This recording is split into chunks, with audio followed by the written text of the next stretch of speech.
Before we start, I would like to confirm if everyone is ready. Debaters?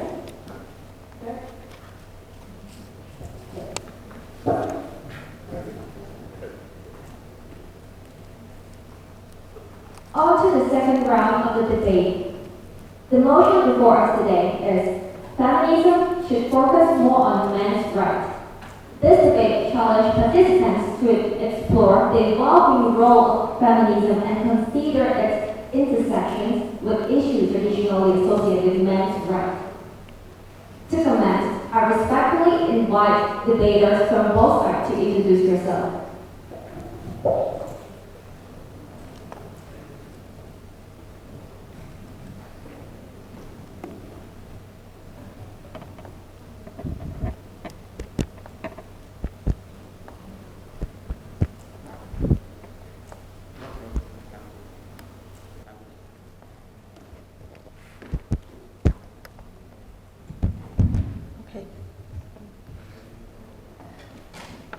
Good morning, honorable judges and esteemed guests, ladies and gentlemen. My name is Kong Suklin, and I am from the Royal University of Law and Economics in Phnom Penh, Cambodia. And as for today, I will be the Prime Minister of the government team. Thank you.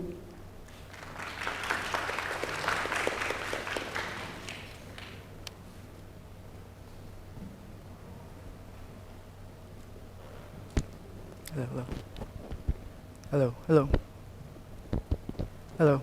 Good morning, everyone. My name is Christoph John Padilla from the University of the Philippines, Diliman, in the Philippines, which is my country. I will be the Deputy Prime Minister as well as the reply speaker for the government team. Thank you, everyone.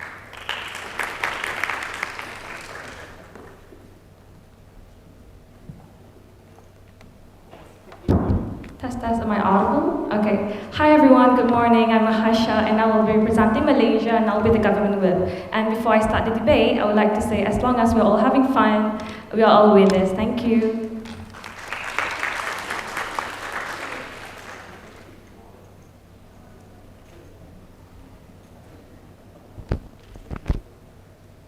Good morning, everyone. Good morning, everyone. My name is Sokhyang Heng from Cambodia. I'm the leader of the opposition side, and let us defend what feminism is truly about. Thank you.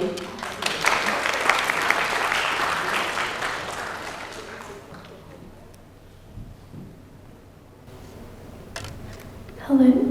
Good morning. My name is Pontima Canella, and I will be the deputy leader of the opposition side. Thank you.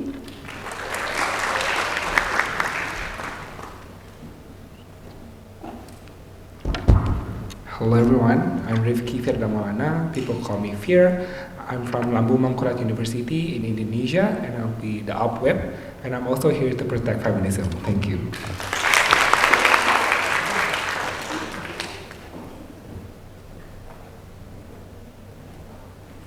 Thank you for your great introductions.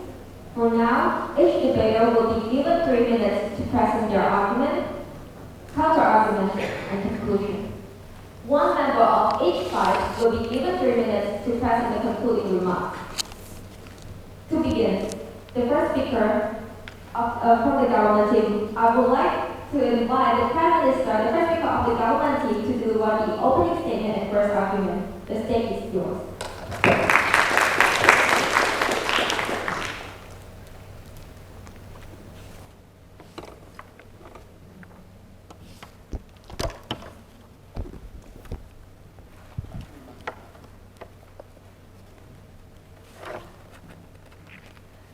I will begin my speech in 1, 2, 3. Greeting, honorable judges, ladies and gentlemen. Once again, my name is Kong Suklin, a Prime Minister of the government team for today's debate. We stand affirmed to the motion that feminism should focus more on men's rights, especially in ASEAN. But before we start, we would like to define feminism. So according to the Gender Transformative Education Glossary, feminism refers to a set of social movement, theory, and radical consciousness that aim to achieve gender equality and redress gender injustice. Feminism at its core, it's about equality and dismantling oppression system that harms all gender. Yet in ASEAN, men are facing challenges from high suicide rates in countries like Thailand and Singapore to stigma against them seeking emotional support. And we hereby would like to address 3 points. First, feminism aims at gender equality. Second, by focusing on men's rights, we strengthen feminism. And lastly, it resolves patriarchy. So now let's begin with our first argument that feminism aims at gender equality. Feminism emerged in mid-19th century in the United States and the United Kingdom. While it historically arose to challenge women's systematic oppressions, but the movement's ultimate aim is to focus on the gender-based issues and secure fairness among both genders. So if men are facing such an issues in our society, ignoring them would contradict to feminism principle. We can see that men too are facing gender-based challenges, including mental health stigma, higher suicide rates, unfair family court practice, and social pressure to conform with masculinity norms that limit their freedom and well-being. Moreover, according to the World Health Organization, suicide rates in Southeast Asia is increasing in recent years, and in Thailand, men are 5 times more likely to die from suicide than women. As in Singapore, 2 out of 3 of the suicides are men. And we believe that by expanding feminism and focus on men's rights, we are not diluting our movement. However, we stay committed to fulfill the true equality, and that is why we stand our motion. Thank you.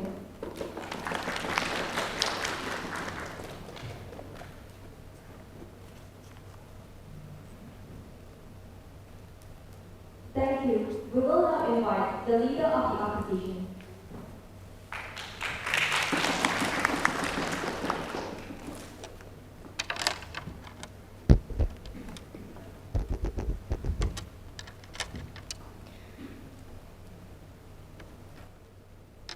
If equality is a race, how is it fair that we ask women who started 100 meters behind to stop and help men catch up when men is already given a head start by society?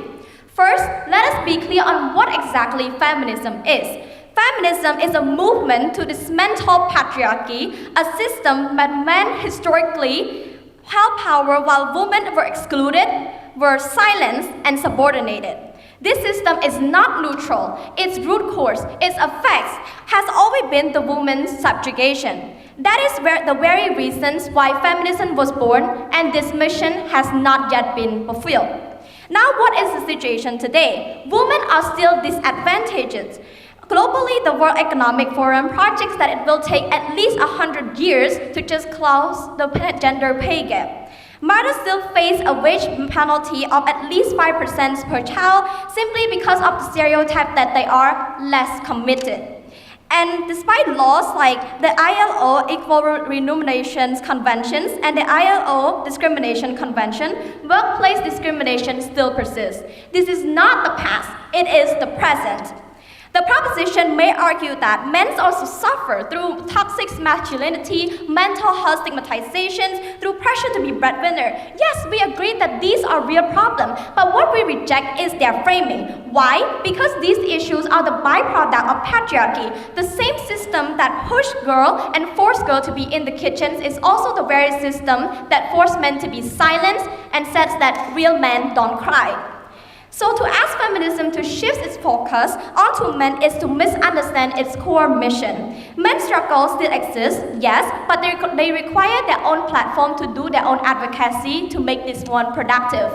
Our first argument centers around the historical mandate of the feminism and core mission. Feminism must remain focused on women because women are historically and systematically disadvantaged gender. For proof, look at history. For centuries, women are denied property, denied education, denied the right to vote, and subjected to violence treated as normal. In the 1979, the UN even created CEDAW because this was necessarily because the world recognized women as the disadvantaged group. And notice this, there's not an equivalent treaty for quote-unquote men's rights, and that is not an accident, it is evidence.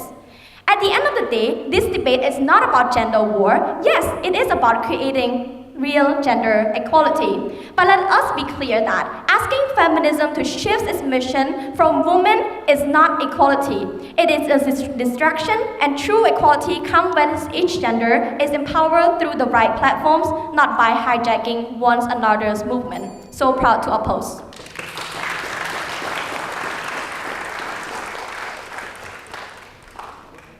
Next, I invite the Deputy Prime Minister, the second speaker of the government team, to present your argument.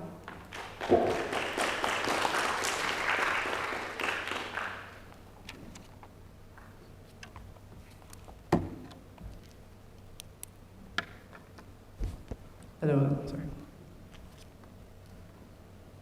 Starting my speech in 3, 2, 1. The problem with opposition is twofold. The first is that they do not consider that not only is the patriarchy causing feminist issues right now, it's not just a byproduct of patriarchy that men are experiencing these social stigmas, but it's also what's fueling this patriarchal norms in the first place. And what opposition fails to ignore is that they're not addressing how exactly are we going to solve the fact that male stigma contributes to the reinforcement of patriarchy by making men believe that they can take advantage of women, for example, because they feel excluded from gender-based issues. The second issue that I have with opposition is that they think that we are compromising the integrity of the feminist movement by including men's rights in the picture.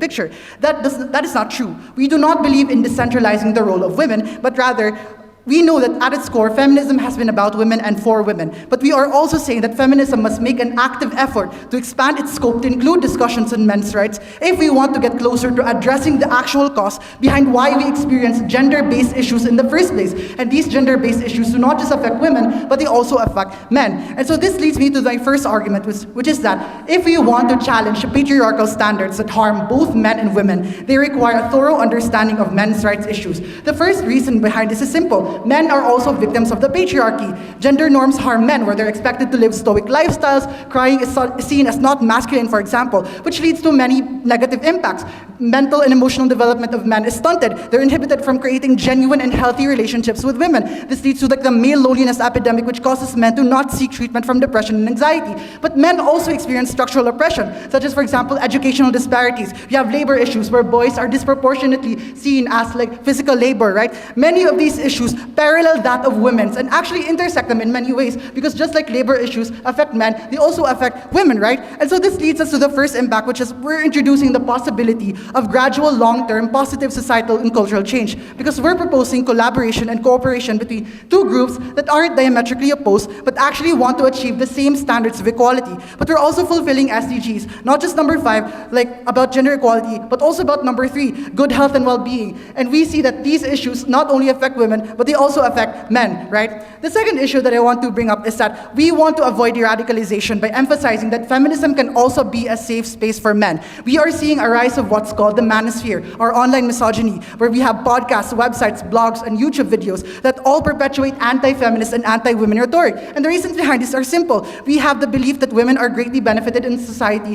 that are possessed by these men, and somehow they have this need for validation because they want to fulfill these insecurities. And what the feminist movement can strategically do is that they can co-opt narratives on things like mental health or a fair, free-flow economy by acknowledging that men experience these issues too, and they can assist on building infrastructure that targets these issues, which already has a historical basis. Feminism has built organization and has fought for policy upheaval that is more gender inclusive. And with us, we limit the number of men who consume and enter into these spheres of toxic masculinity, and we also empower voices of men that fight for feminism at its core. And with that, highly beg to propose. Thank you.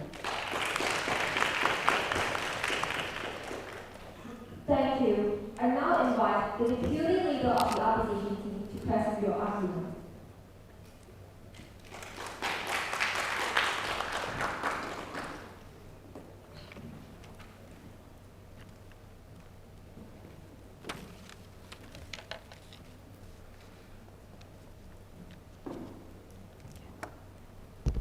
Hello? Okay. So, as the proposition side has told us that men face these issues too, but nobody denies that men face this issue, but the pain is not just a contest. The difference is that men already dominate these decision-making seats in paraleague, cabinets, and corporations. And then if they want to reform, they have the power to legit themselves. Women do not, and that is why feminism must stay focused on women, and that is our mission that we need to remember. And also the proposition side has also claimed that men or women are supposed to be together in this, so feminism should also help men and focus on men's rights. But walking together doesn't mean that carrying each other's burdens. Men can carry their own backpack while supporting feminism's journey too. Equality is side by side, not women carrying both loads on it. So now, let me begin with a simple question. If a movement is born to fight women's oppression, then why would it suddenly shift its energy to address men's problem when men already hold the upper ground? And that, by my speech, I will prove in these 3 steps. First, the mission of feminism. 2, the reality of progress. And 3, why men must take responsibilities for their own issues. We live in a world where men dominate our institutions. They lead in businesses, they dominate in politics, and they shape the rules of our very society. And who designed the system we live today? Of course, men. And then men built and benefited from this particle system. Now when the crack appears, who do they call to fix it? Women. And this is not fair, but it's irresponsible. Take leadership as example. As of 2024, only 26 countries in the entire world are led by women. And that's only 30%, ladies and gentlemen, 13%. And it's not equality, but it shows the system is still overwhelmingly designed by men for men. And moving on, we will talk about the progress. Yes, women came a long way. Feminism had opened doors in many such various fields.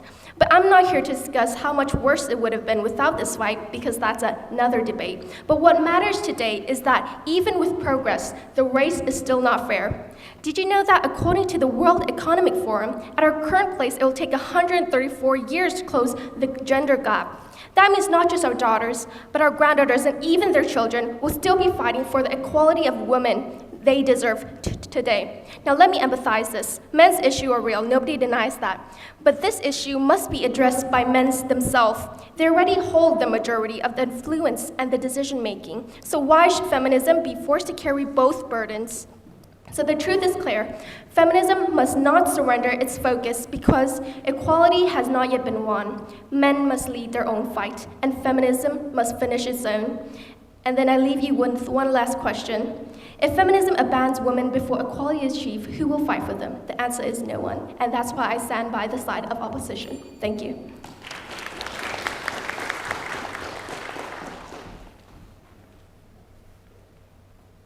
Next, I welcome the government whip, the third speaker of the government side, to deliver the point.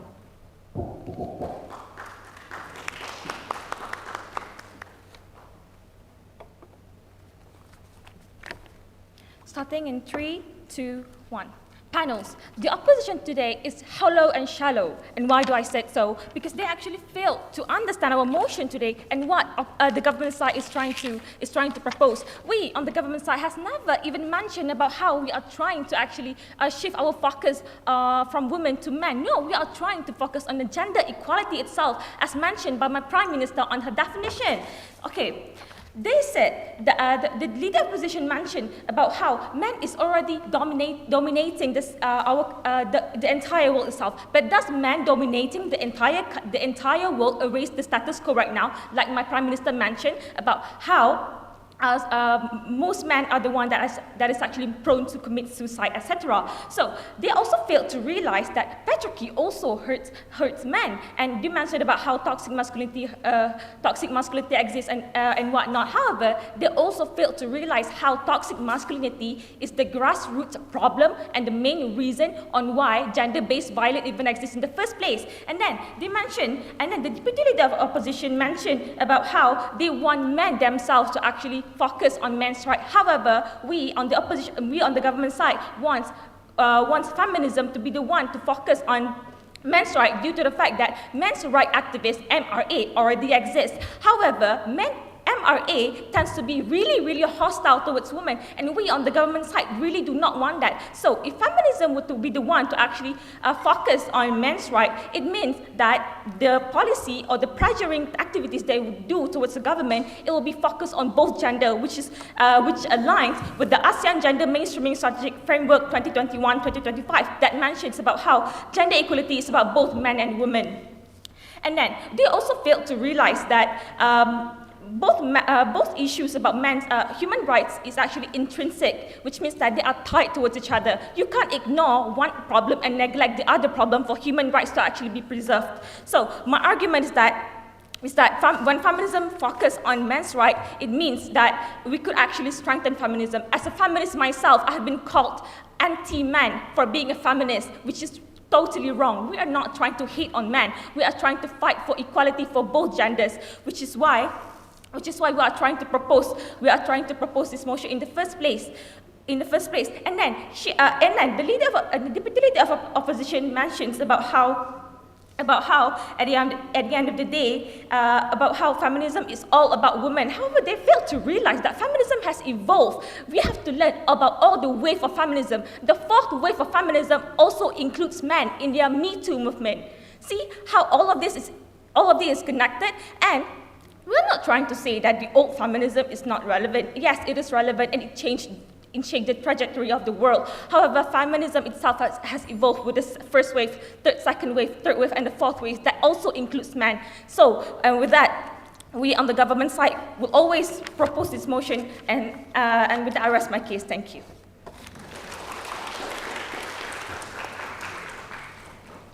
Thank you. We will now hear from the opposition group, the third speaker of the opposition team, to propose the point.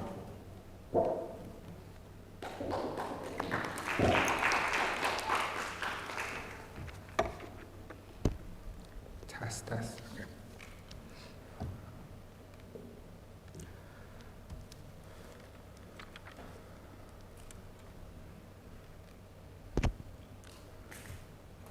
Before going to my arguments, I'm going to mention three things. First, government accused us of not understanding the motion, right? So let's read the motion again. They said the feminists should focus more on men's rights.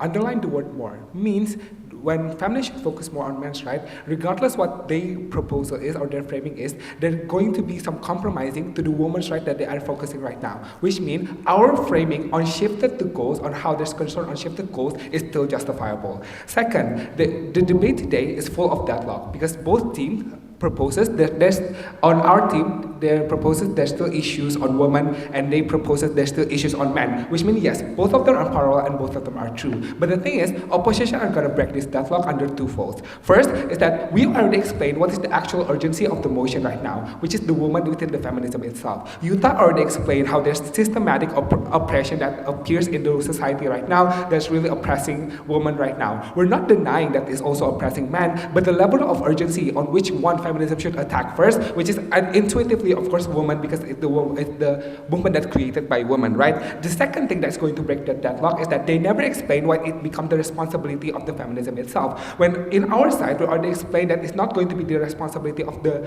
feminism to actually attack on men issue, because men already have the upper ground on the society. They have the upper ground on political issue and economic, which means they should have an easier access to actually go to those regulations and attack those regulations. They do not need the feminism help. And the third thing I would like to mention is that they actually never explain the sustainability of the movement. Judges, this is important. We're not just, as opposition, we're not just going to talk about the impacts of the motion to the society, right? Opposition are actually going to talk about what the motion do to the movement itself, and we're going to talk about how this motion will do harm to the feminism movement itself. So that's going to my argument. My argument is going to be the rationale of women on joining feminism and how it actually betrays them if there's a shift of goals, and it betrays the movement itself. The feminist movement was born in response to widespread systematic oppression of women, a mission rooted in solidarity among those most harmed by patriarchy. From its earliest days, feminism has secured a safe haven, sheltering women who have been marginalized, silenced, or even abused by a transgender norm. Even today in ASEAN, the urgency of that mission remains palpable. Women hold 21% of parliamentary seats, 22.8% of local government positions, and only 26% of senior management roles, despite comprising only half of the compromising half of the population.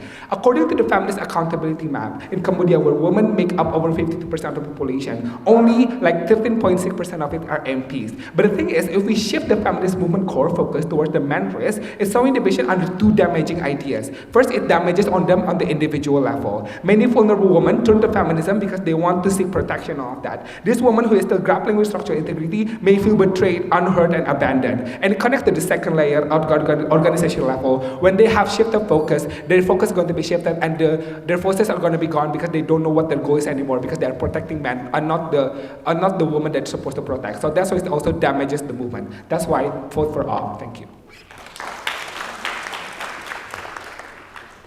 Approaching the conclusion, I kindly invite the opposition member to conclude your argument during the reply stage. Thank you.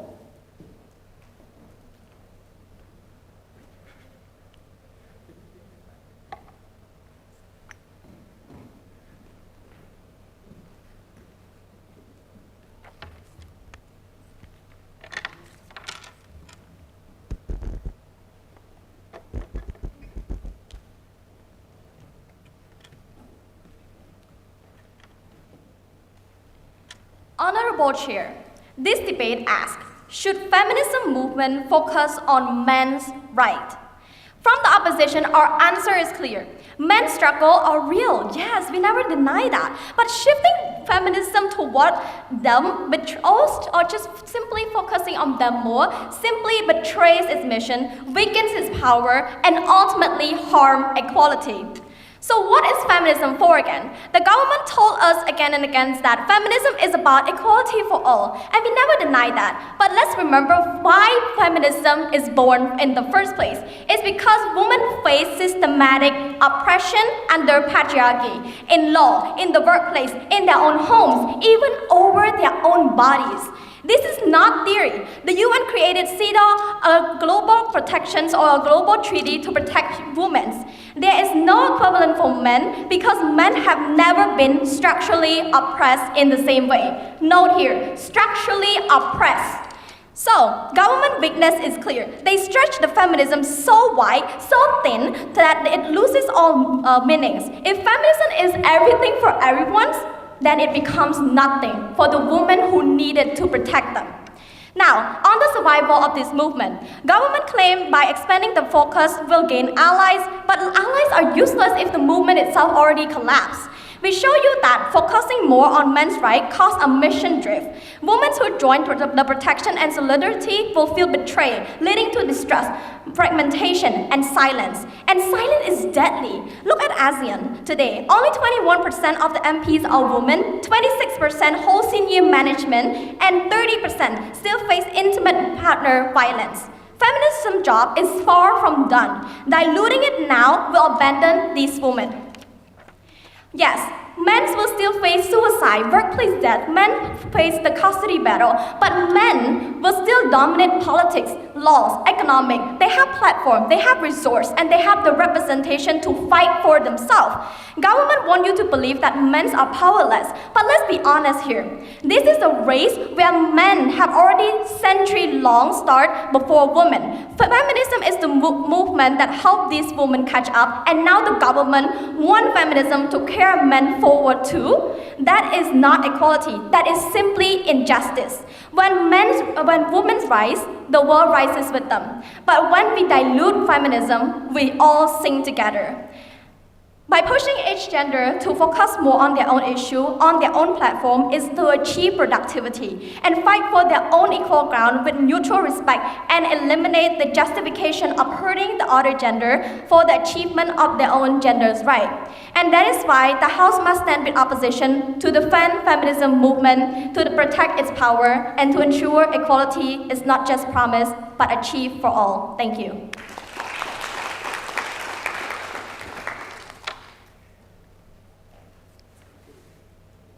Finally, to conclude the debate, I invite the member of the government team to deliver your reply speech.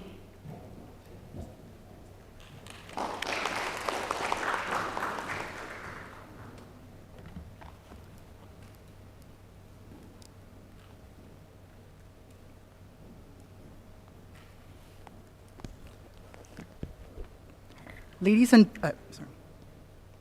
Ladies and gentlemen, feminism has always fought for three goals. Number one, increasing gender equality. Number two, ending structural oppression. And number three, expanding human choice. And we on the government side believe that all of those three goals encompass not just the upliftment of women, but also acknowledging that men experience gender-based issues that affect them based on their own context of being men, right? We have presented to you three arguments coming from government side. The first from my Prime Minister is that on an ethical basis, feminism, fighting for gender equality, should also include men's rights issues in their discussions, in the narrative. We're not saying that we want to dilute the scope of feminism by including men's rights in the mix. No, we're not going to decentralize women from the discussion, but rather we're going to acknowledge the fact that when we leave men out of the picture, we're ignoring the fact that the patriarchy has always been one of the main causes of why women experiences issues in the first place, and why men, being perpetuators of this patriarchy, need to be addressed by encouraging discussions that are not confrontational or they're not hostile and do not ignore their needs, but rather through constructive dialogue with these men that experience these issues, we can somehow form a greater avenue towards forming solutions that not just benefit women and men, but also create better progress for society. The second argument that we presented to you is how we need to limit the radical movement about men's rights activists, because we have already told you that feminism is the best ideology that can help address the issues that that men are experiencing, right? When men experience higher rates of suicide, for example, do you think that it's justice that we ignore the fact that their mental health stigmas are also caused by the patriarchy? On an historical basis, feminism has built organizations such as they've also fought for policies such as fighting for paternal leave. They've also built male-targeted mental health centers. They've built charities for male suicide. In fact, the UN Women Chief of Staff is a male Muslim, just showing us that the fourth wave of feminism, which is currently the wave we're experiencing right now, is intersectional. It encompasses things like technological involvement. And we are, as feminists, are given responsibility that in the age of social media, where discussions on feminism are amplified, and there's a tendency for feminists to be seen as man-haters, to be seen as people who do not care about the needs of men. We need to make these discussions more accessible to everyone and make men feel included, as opposed to presenting them with ignorance, right? The third argument that we told you about is how we need to change the label on feminism, especially that it's evolving right now. We need to understand that in the technological activist era, we need things like cultural development, regional peace, stability, and security. And this can only be achieved if we understand that the patriarchy, even though it is perpetuated by men, they most oftentimes subconsciously are victims of it. And we cannot say that we're just going to leave them behind and just focus on women, because it is in fact addressing the patriarchy directly head on by promoting discourse between men is how we will actually solve the issues that they have been presenting to us in the first place. And with that, highly beg to propose. Thank you.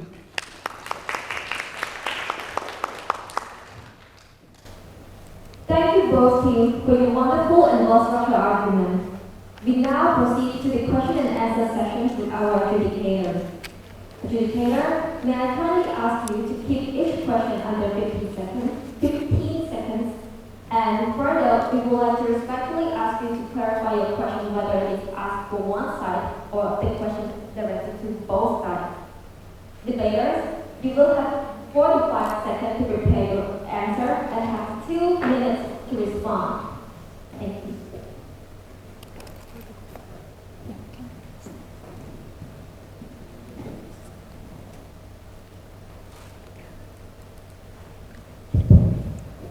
Thank you for a very interesting debate.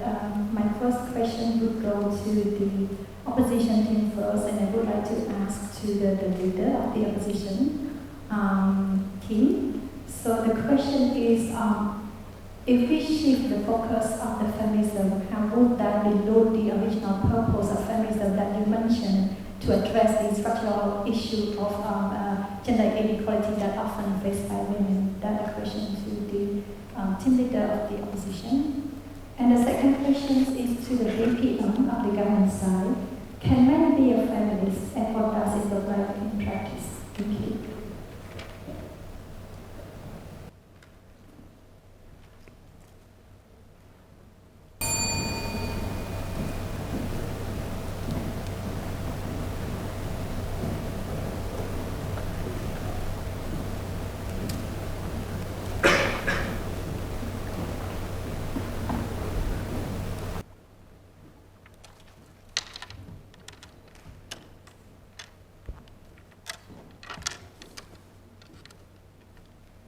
Thank you for these questions. I will answer based on 3 main points. First is the prolonged oppression. Second is the feminism rationale. And the third one is the counterproductive point.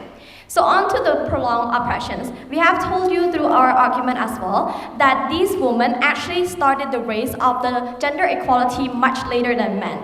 Maybe in today's society, women are somewhat on the equal ground, but then women structurally has been oppressed for centuries already, whether it's in law, whether it's in workplace, or just the matter that decide about their own body on their own choice. Secondly, is about the feminism rationale. We can see that within Cambodia, there is a feminism movement called Silaka, and there's also like a feminism movement within Philippines as well called the Gabriela Women's Party. But these two movements, their rationale is to just focus on making sure that the violence prevention against women is being done, political participation and equal pay are actually getting achieved. But then if we push that, one day we just tell them, okay, the feminism movement now should also focus more on men's rights. It was just totally goes against that, because now they will shift their focus in order to focus on 2 issues at the same time. Meanwhile, they should be focusing on closing the gap of the gender equal pay, or like to push their focus on like the domestic violence prevention, trafficking and other things. Just like, for example, in the Philippines, there are still issues about like trafficking, labor exploitations and all of that. So those resources should be focused on one thing at a time itself. And now on to the last point of my answer is the counterproductive. To put this simply, our feminism movement should just focus on one gender at a time, because by pushing 2 things at the same time, one, they need to now try to understand men's right from the very beginning. Second, it will take a lot of resource. Thirdly, it just simply does not cover the urgency that the fact that feminism movement or feminism right has been oppressed for so long already. So proud to oppose.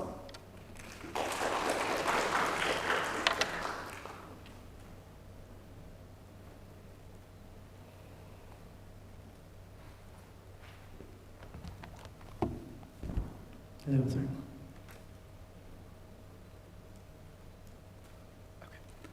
Hello. Thank you for that wonderful question. And in fact, it's an amazing question, because counterintuitively, feminism has always been associated with women. And in fact, it's important to question whether men can be a feminist. And the answer is, of course, yes. Because based on the core principles of feminism, which talk about gender equality, which talk about greater opportunities for everyone, not just men, not just women, but also men, the core of feminism is just addressing gender disproportions, right, that exist in the world right now. And there are real-life examples of men who are actually feminists. Like I mentioned earlier, the UN Women's Chief of Staff is a feminist. He is a male Muslim, right? But more so often than not, male feminists are overshadowed by the fact that there are many reasons for actually why male feminists are overshadowed. Number one that I mentioned earlier is that there is an ongoing rise of anti-feminist rhetoric, especially in the online arena, where feminists are seen as man-haters, where men believe that, women are not really as suppressed as they are. They don't believe in the gender wage gap, for example, or they don't believe that women are still being oppressed in different parts of the world.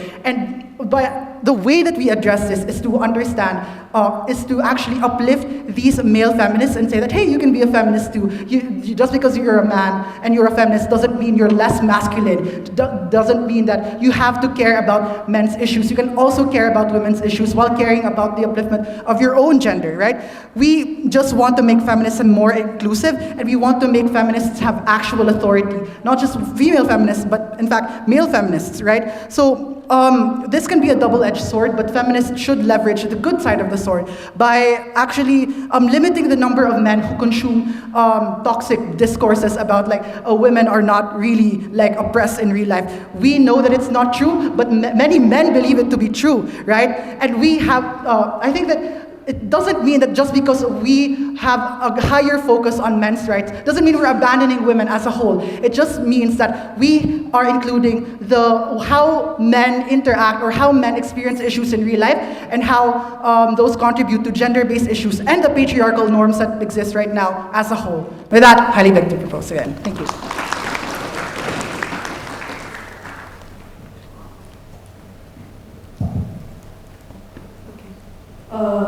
I'd like to provide a question for the government side. Wouldn't men's rights movements be a better platform for these issues instead of redirecting feminism's mission? And for the opposition, If feminism is about equality, why shouldn't it address men's struggles that also come from patriarchy? If feminism is about equality, why shouldn't it address men's struggles that also come from the patriarchy?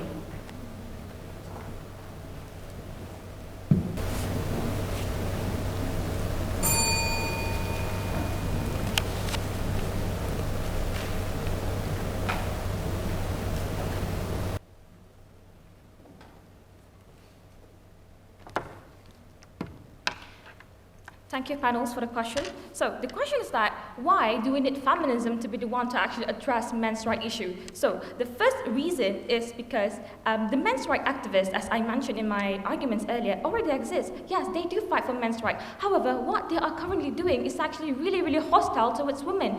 They are actually trying to protect men's rights by being hostile towards women. And we, on the government side, really do not want that. We want a world, we want an idealistic world where men and women can be equal. See, if feminism in ASEAN wants to stay true to its purpose, it must evolve as it already does, using the fourth wave of feminism that includes men. However, by focusing on men's rights, on fathers, on workers, on sons who are told to actually man up, who are told to actually not cry because they are going to be less masculine, we are not trying to betray feminism, we are trying to fulfill it. Hence why equality is only real when no one is left behind.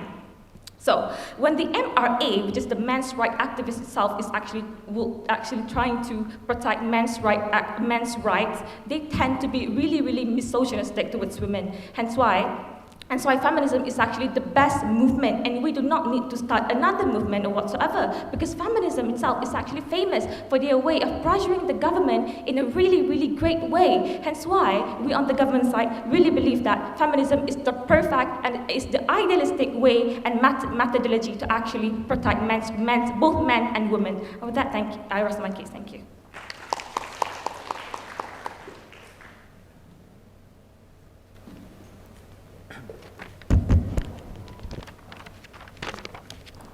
Thank you so much for the question. We already acknowledged that men do also get hurt by the patriarchal system, and this was a deadlock debate that was going on between government and opposition. But I think in opposition we already broke that debate, and why feminism should actually think more again if we want to include men, because of twofold, which is the urgency, and second is the responsibility of men in itself.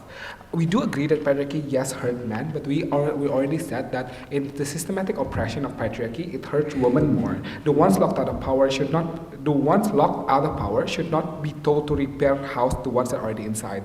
Men must dismantle their own side of patriarchy, because feminism cannot fight on both fronts, protecting both men issues and women issue, when we already discussed how women issue are far more many layered than men in current status quo right now, how they are not in the upper ground, which connects to the second layer, how it has different sides on the society, and how women has the lower ground and men has the upper ground. Nobody denies that men face issue, but the thing is, the issue that we are doing right now is not a contest. The difference is that men already dominate the decision making that exists in the status quo right now, like parliaments, cabinets, corporation. So if they want to reform, they are easier. They have the power to legislate themselves. That's why women do not, and that is why feminism must stay focused on women, because we already discussed how women are more oppressed than men. But the thing is, we do also agree that men face issue, but the thing is, it's more urgent for women for right now, for feminism to fight for. That's why, thank you.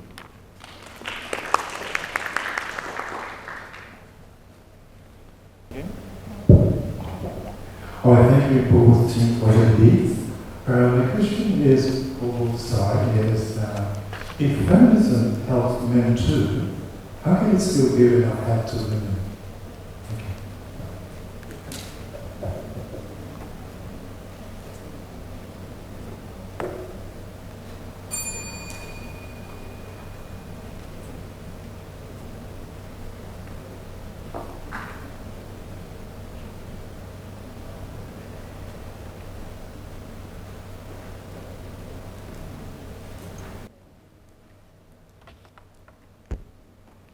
Thank you, panels, for the question. So the question is that if feminist movement would actually focus on men's rights, how is it going to benefit women? So the thing is that when we feminists focus on men's right, at the end of the day, we're going to fight toxic masculinity. The thing about toxic masculinity is that it actually harms both men and women. Gender-based violence, abused household, most of this came from toxic masculinity because men, they are actually being told to actually suppress their emotions and whatsoever. And that is exactly the reason why gender-based violence exists in the first place. Toxic masculinity, that is exactly our main reason on why we want to actually eradicate toxic masculinity and patriarchy. We want to target the entire system itself. We want to target the systemic problem itself. So when we say that, when we actually try to eradicate both this toxic masculinity, it creates a win-win situation between men and women. How? Because men can actually would not actually suppress their voices. They will be, and then women will also be free from all of this gender-based violence that is actually getting fed on by toxic masculinity itself. See, at the end of the day, government side will actually try and show you how, if we as the feminist movement actually try to actually focus on men's right, at the end of the day, in the long-term aspect, in the long-term effect, it would eventually benefit women too. I hope it answered the question. Thank you.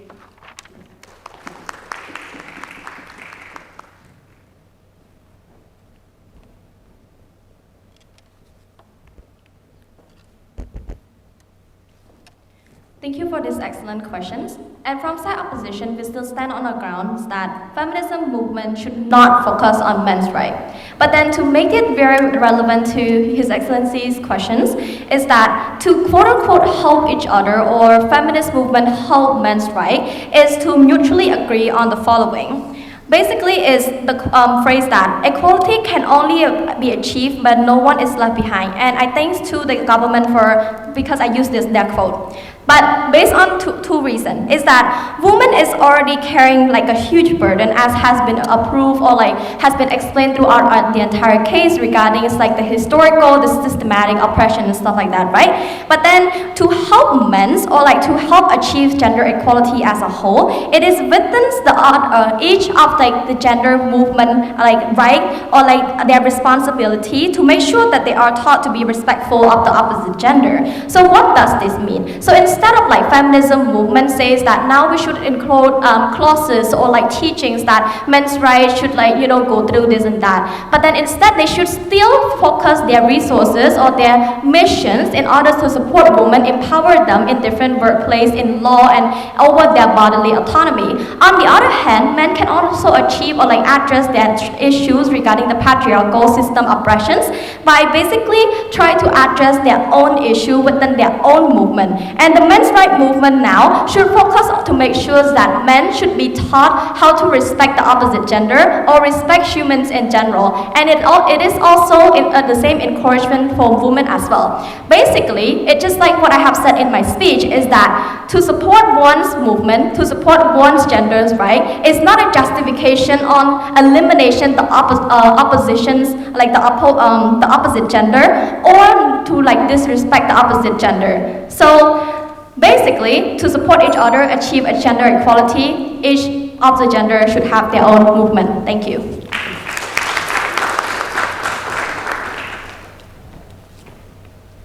Thank you, adjudicator, for your excellent question. We will now invite the question from the audience, but we kindly request that the audience take the question under 15 seconds and the rule of 45 seconds to prepare and 2 minutes to answer to apply to the debater. So my question is specifically for opposition. Given that attempts at separate men's rights movements, which as we counterfactually suggest, always falls into radicalization that negatively affects women like the manosphere, for example, is it not more strategic for the feminist movement to become more inclusive, to de-radicalize men and get more opt-in, or do you think it's more strategic to maintain its distance to men? We kindly invite the opposition to answer your question.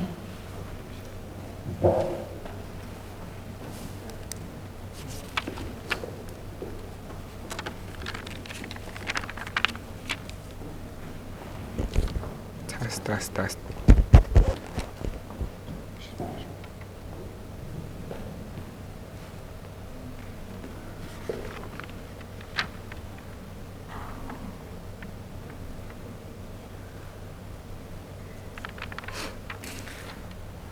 Test, test, test, test.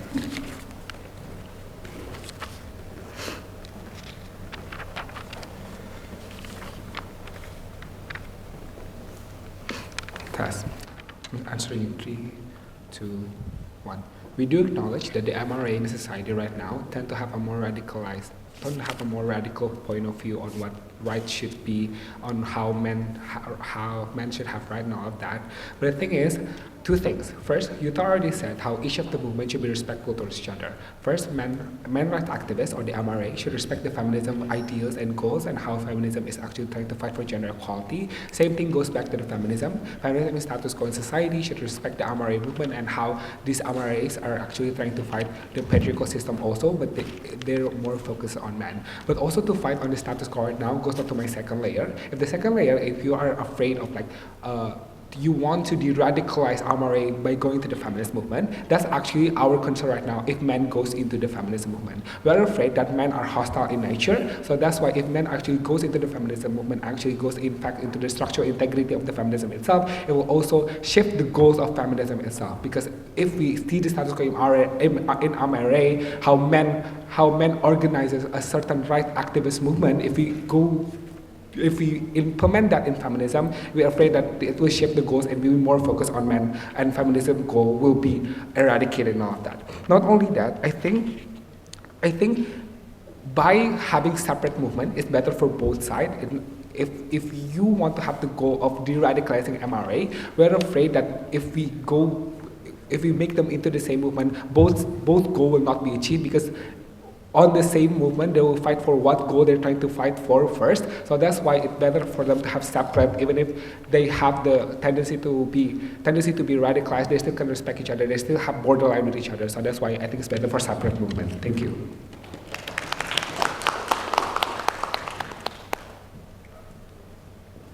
Thank you, debaters, for your wonderful answers. We would like to conclude our question and answer session. We extend our gratitude to both teams for their thoughtful debate and significant issue. I now invite both the government team and the opposition team to the center of the stage to exchange their